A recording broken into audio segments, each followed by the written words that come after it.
It's a bright sunny afternoon and it's actually 1 day and few hours to Christmas. So on that note, I welcome you to New Day, the voice of the new generation.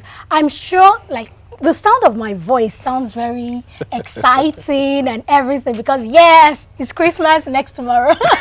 Hello Ivan, it's good to have you. Oh yeah, it's good to be here too. So my Christmas gift first. Your Christmas gift is is me being by your side on the show. No, that one is too cheap. Give me something more. Well, I'll give you something. Don't worry. I have you in mind, Tunbosun. I have something special lined up for you. Yeah. It's great to be back here. I had a fantastic weekend, and I'm sure you had one as well. And like you said, 1 day and few hours to Christmas. But Tunbosun, I am not yet in of Christmas. Why? Oh. Why? Maybe 24 hours to go. I know what happened. Maybe she broke your heart. No. No, I don't think she can now. At this point in time, a woman wouldn't break a man's heart because they want Christmas gifts. Excuse me, that's an insult. No, it's not. Don't worry, while you're still on that insult level, let's go for this very short break. Remember, it's New Day, the voice of the new generation. Please stay with us.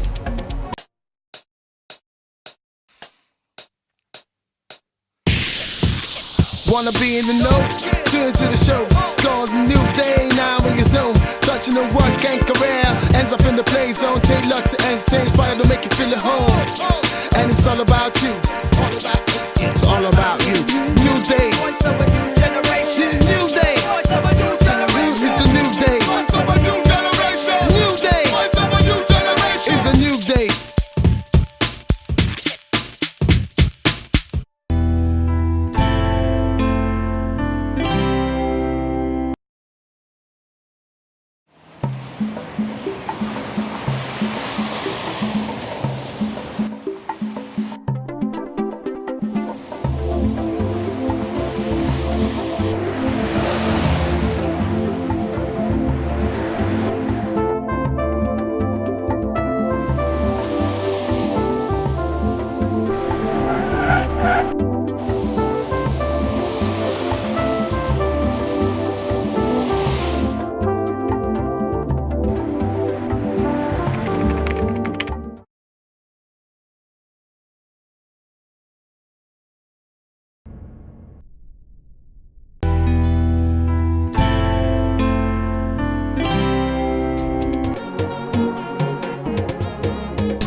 People who live in Lagos are used to the situation of traffic in the city. Small wonder, giddy traffic has become the #1 Lagos traffic monitor.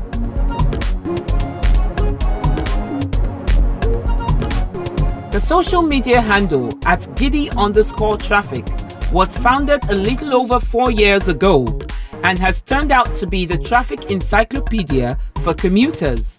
Founded by an anonymous individual, Giddy traffic now plays a prominent part in the movement within the city and to a large extent other states.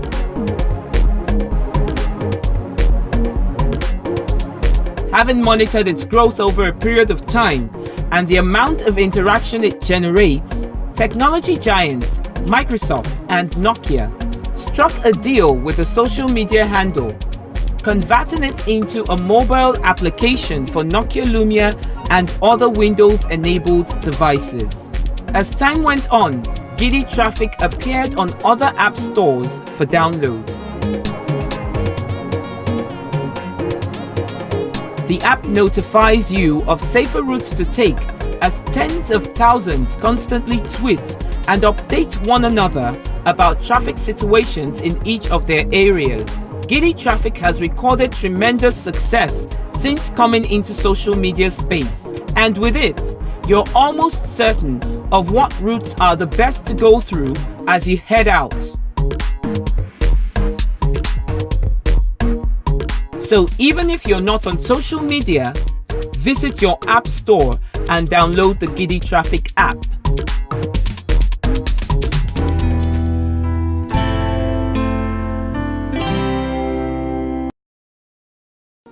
Welcome back. What we just saw was a smart app segment on the show, and featured on the show this week was Giddy Traffic. And Tunbosun, Giddy Traffic has come to stay in Lagos, especially with the increasing amount of commuters on the road daily. And even, on last weekend, Saturday and Sunday to be precise, traffic was bad. It was, should I use the word mad?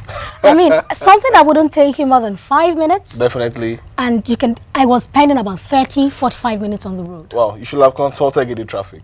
But now I know. Yeah, now you know. I've told you. It's a new level. Now I know. Now you know. Fantastic. But why didn't you tell me before? That's why I say you're stingy. No, stingy I'm not stingy. Knowledge. They say experience is the best teacher. Now you've experienced the traffic. Now you have to go and download the Giddy Traffic app or register on social media. Your selfishness is not just selfish, it's also wicked. Come on, that's not wicked. But I think that's one app that Lagosians and to a large extent Nigerians should always have on their phones or on their social media handle, because there are a couple of times I've wanted to go out and I just tweet at Giddy Traffic, how is this route? Is it accessible? And I get thousands of replies, and it's fantastic. I love the people who have made it a small community that gives meaning to lives in Lagos. And it's actually somebody that we call anonymous. Even though the person has appeared on, the person has even granted interviews just on radio, but you never can tell if it's a man or if it's a woman. Things like that. It's good. I like the anonymous part of it. Nobody knows. I might see him on the street tomorrow. I'll be like, well, for now, I won't know it's Giddy Traffic. Imagine. That's just crazy. All right, good. So, remind us about our social media platforms. Well, it's just like Giddy Traffic, so it's Giddy_Traffic. Ours on social media is at NewDaytvShow, and on Facebook is www.facebook.com/NewDaytvShow. So, just go on to social media, send in your contributions, and you'll be sure it's be read on the show today. Let me give you the rundown. Now, on the Inspire Me segment, if you remember, last week we had something on entrepreneurship, on business intelligence. So with us today, we have an entrepreneur. He actually, should I say, controls about 3 companies. Don't worry, you will get to meet him. Controller General. Too much. So you get to meet him when it's time for the Inspire Me segment. And from the Inspire Me segment, we also have the Smart Life segment. On the Smart Life segment today, we'll be talking about nutrition. We don't have a guest on that segment, but then you get to learn something even from the expert's point of view, and even from our own point of view as well. Yes, something to learn. My point of view. My point. I'm selfish, so my point of view. All right, and what about? On the marathon as well, we'll have something interesting, something that has gone, that has generated many reactions in this world. Don't worry, I wouldn't let the cat out of the bag right now. When it's time for that milestone segment, you'll get to see what we're talking about, and I'm very sure you'll be happy that we have on the show today. Yes, so it's time for us to introduce our guest on the Inspire Me segment. Now, our guest happens to be architect Oladitan, and this is a very young guy that controls 3 companies.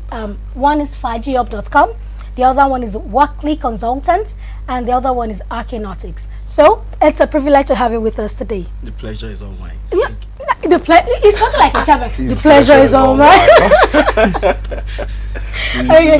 I mean, before 3 companies, you're an entrepreneur. I mean, they say that an entrepreneur is somebody that who creates or is already adding something. Exactly. Someone who's very innovative. Exactly. So, how did you come about FajiUp.com, Archinautics, and also Workley Consultants? As I said previously, thanks for having me today. Yeah. My background is architecture. That's what my mom and dad, our parents, sent us to go and read. I practiced for a few years, chartered architect. I then traveled and came back, set up Archinautics, an architectural firm. We wouldn't talk too much on that today because the ethics of the profession don't allow advertisement. Well, you know how to reach us. So for FajiUp, how that came about, shortly before I came back to the country. Where exactly did you travel? Okay, I was in the UK for an MBA, Sheffield University. So I was with friends, we're having lunch Sunday, and we looked at it, guys, what can we do together? We all happen to be, even in Sheffield, we used to organize parties, events, where the ones were in the know.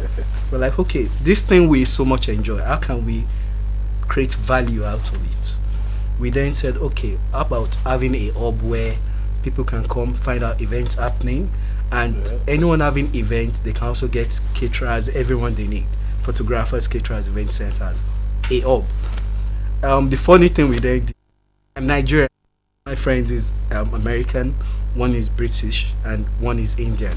We said, okay, let's pick something from our indigenous cultures, and let's bet on it. I won the bet. That's why it's called Faji. It might have been Chonchu or yeah. And we then said, okay, we'll start with Nigeria. Yeah. So I call myself the co-founder because we still meet up and deliberate on issues and all. We're growing it together. For Walkley, Walkley is a market entry firm. What we do is we help foreign companies enter the Nigerian markets. For instance, earlier this year in July, we organized the first ever Portuguese business mission to Nigeria. So we brought 10 companies from Portugal. We set up some partnerships with some foreign consultancies also. Along the way, we organized about 100 meetings with decision makers in companies in Nigeria. For instance, one of them made manager in Etisalat, another one made the MD of Main. You're advertising them now. Okay, and so on. Yeah. Well, back to 5G Hub. For 5G Hub, I would say it's been quite nice. We started earlier this year. That was about March. We actually launched at the World Expo, an exhibition that I held, and the response was phenomenal. We're quite encouraged. The sites also, people keep complimenting us, and we've been getting feedback. So getting posting. Yes. Okay. Because I know there are a host of tech entrepreneurs out there, app developers who are looking for people to buy into their idea, who are looking for content to put on their app. What would you tell the ordinary app developer out there who is still looking for content to infuse in the app and stuff like that? What would you tell them? What's your advice to them? Okay, there are different ways of looking at that question. Yeah. It's one thing to program, it's another thing to solve a problem. But the good thing about Nigeria is there are many problems to solve. Just find one and look for a way to create value out of it and harness the opportunity. But don't look for money. I know it sounds like an antithesis. Yeah, but I would say instead, look for problems to solve. The money would come. So don't rush. But however, I want to say the tech industry is not the typical brick and mortar business. So if you go into it with the impression of, oh, I'm buying my private jets next year with the tech industry, yes, you can very well. But it's better to first solve the problem. Then when you've gotten product market, okay, let's go all vernacular. When your product has coincided with the wants of the market, it's at that time you now look at monetizing it. So I would say that's what I'll tell the tech developers in Nigeria. Okay, so let's talking about apps and tech, because I love apps. I love all of these tech guys. I love them. And there's, in recent years, the influx of people into the tech market has increased. What's the major reason? Because Nigeria of 10 years ago didn't have the kind of techies they have now. Now almost everywhere you go to, almost every major hub you go to, you see tech guys there. What's been behind the rise? I would say it's actually a good thing, and we are lucky to be at that point in time of great change. There are opportunities and there's timing. The tech industry, I would say it's not even at 10% yet, but for those entering now, they are the ones that are in position to harness the future opportunities. What I would say is helping is the world is now a global village. Things are now, you can sit here and Skype. The other day, I was at a cousin's reunion. They were dancing to songs of the 60s. And what made it possible? What made them reconnect? Technology. They all met through WhatsApp. Some flew in for the reunion, and some had lost touch. Some had not seen since secondary school. What made that all possible? WhatsApp, technology, and there are many others. So for our entrepreneurs, I would say it's the right timing. There are also challenges though, but I would say we're on track. We're on track here. Okay. And coming back to fajiup.com, you were saying that it's an avenue where people come together, and I mean, can you just explain that? Because why will I want to go to fajiup.com when I know that if I make a phone call, I can always get what I want? So at the end of the day, you can never underestimate the power of information. You're right, you can make a phone call and get someone. You might get someone. However, on FireJob, you're getting hundreds of people. As a matter of fact, we have over 500 vendors and venues all over the world on FireJob, and they keep adding themselves every day. And is it free? Yeah, what we are doing, because we want, as I said, going back to my earlier point, yes, we have bills to pay, but we are thinking long term. To make it comprehensive, we said, okay, let's make it free. Let the vendors come on board. When it is known as the go-to hub for caterers, photographers, event centers, and we are lucky and we are quite happy it is now at that point, then we start charging them. We have other ways of making revenue. Like we already have adverts on the site. Those ones people pay for that. Anybody comes and they advertise, because our target markets, they like our target markets. Upwardly mobile professionals and the kind of people that are quite internet savvy. Yes. Okay. Yeah. So are you saying now, I mean, talking about the technology and things like that, for an entrepreneur, is it advisable that sometimes when you're starting the business, you should start with a giveaway, then along the line, or I mean, could I explain that? There are different kinds of business models. It might not be right for me to generalize and say start with giveaways, because there's also something called perception.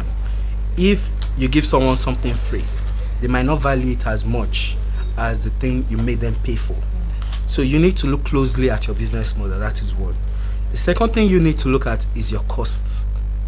If you're paying for instance, with FireJob, we pay for the back end, developers in India and so on. Yeah. But for every business that comes on board, it doesn't really add to our costs. So we can afford to. I'm sure even our consumers wouldn't. For instance, myself, I wouldn't want to patronize a business if I'm not sure of if they'll be here in 5 years' time. Yeah, so I would say for businesses, you need to look at your costing. If it's something that you're buying before giving out, like a Jumia or a Konga, they can't give away free, and you can't blame them for that because they have a huge cost model. Yeah. All right. So, what are the challenges tech entrepreneurs face in Nigeria? There's a long list of them. Yeah, just give us the major ones. Okay. There are major ones, about 5 or thereabout. Okay. Well, funny enough, I wouldn't even mention 5. Instead, I would say power. We all have that dream. And that dream would... Power is more or less we have a dream that one day Nigeria will... Okay. Yeah. Then I would say internet access. Okay. We are getting there. Where we are now is not where we were 5 years ago, and it's definitely not where we were 10 years ago.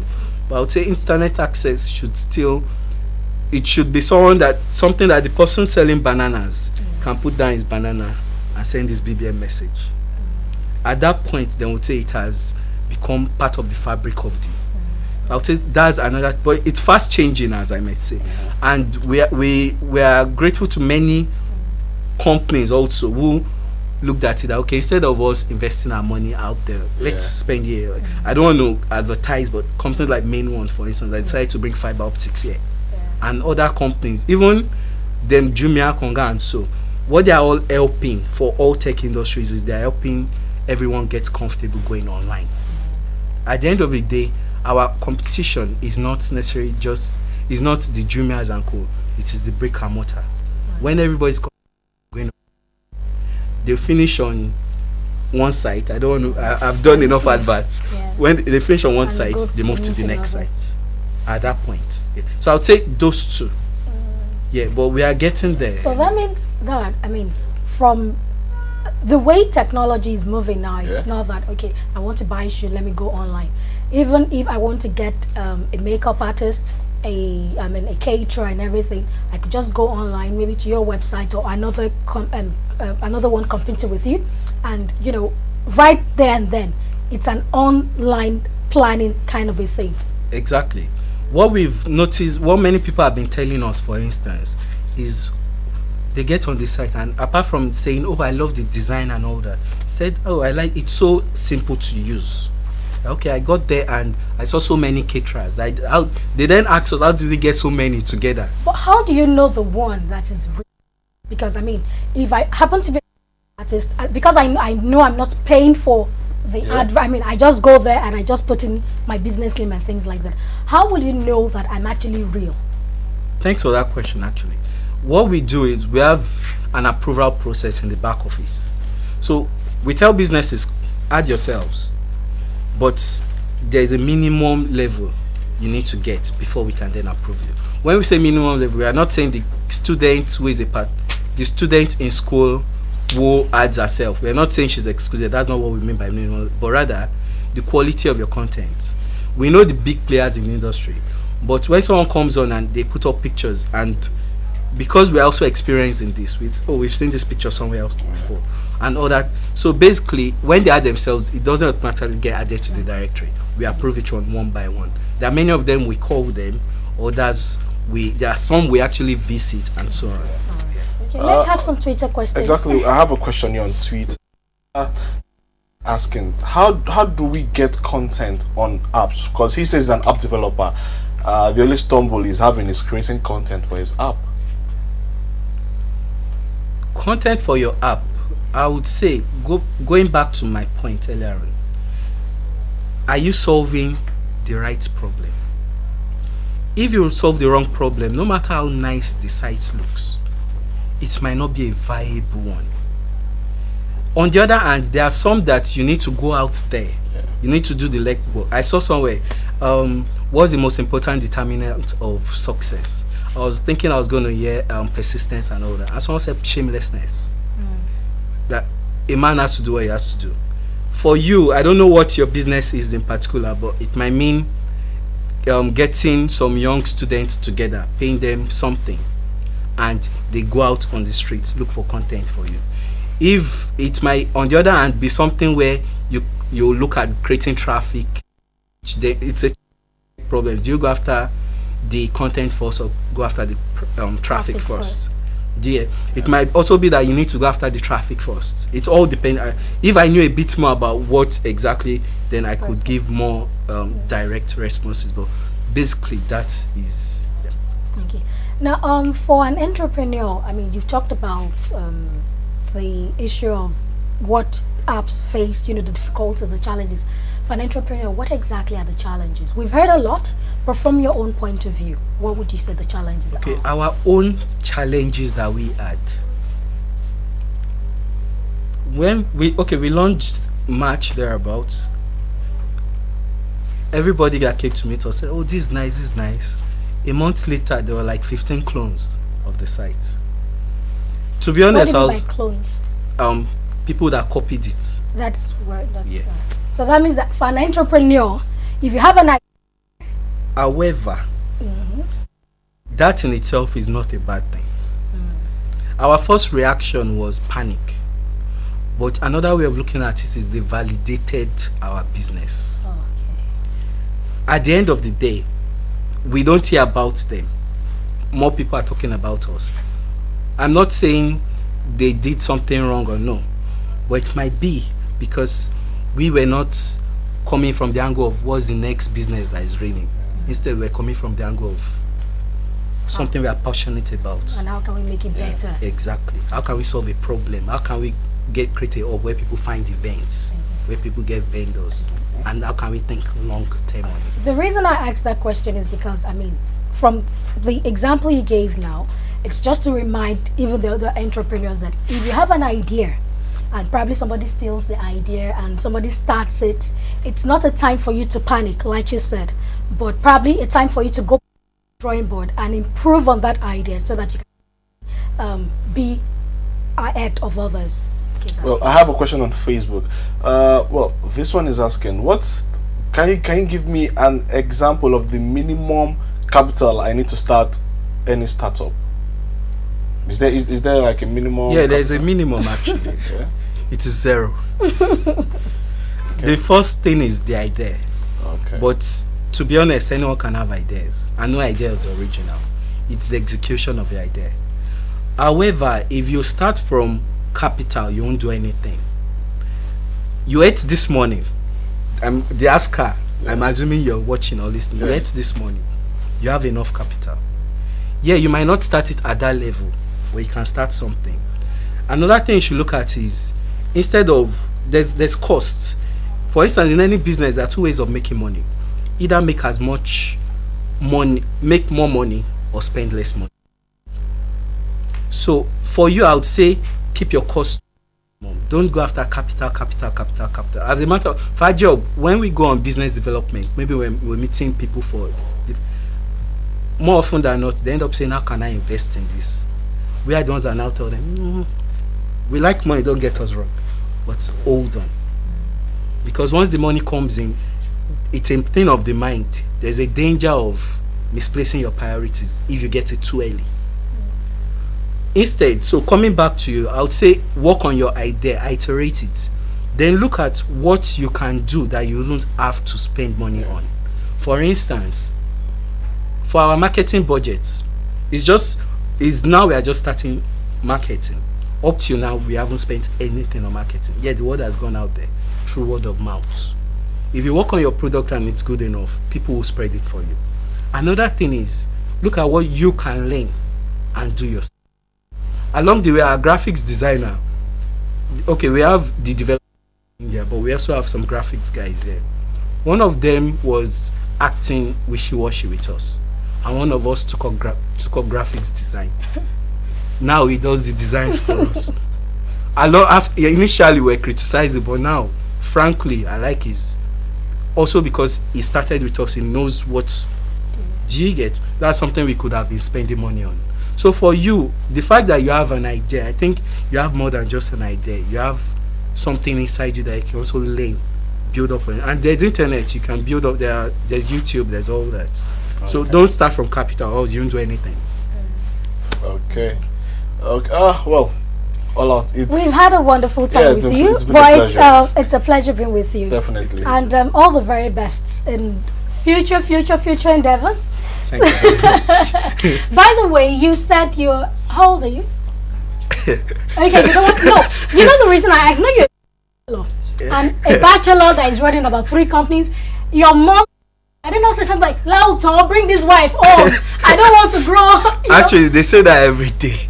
Or every other day. I tell them in God's time. In God's time. In God's time. Okay. All right.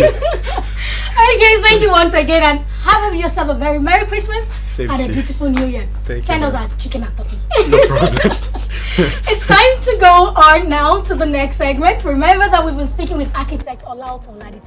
He is the founder of FireJob.com, Workly Consultant, and also the Archinautics and things like that. Okay, my name is Tunbosun Gilbert. This is Ivan Dogan.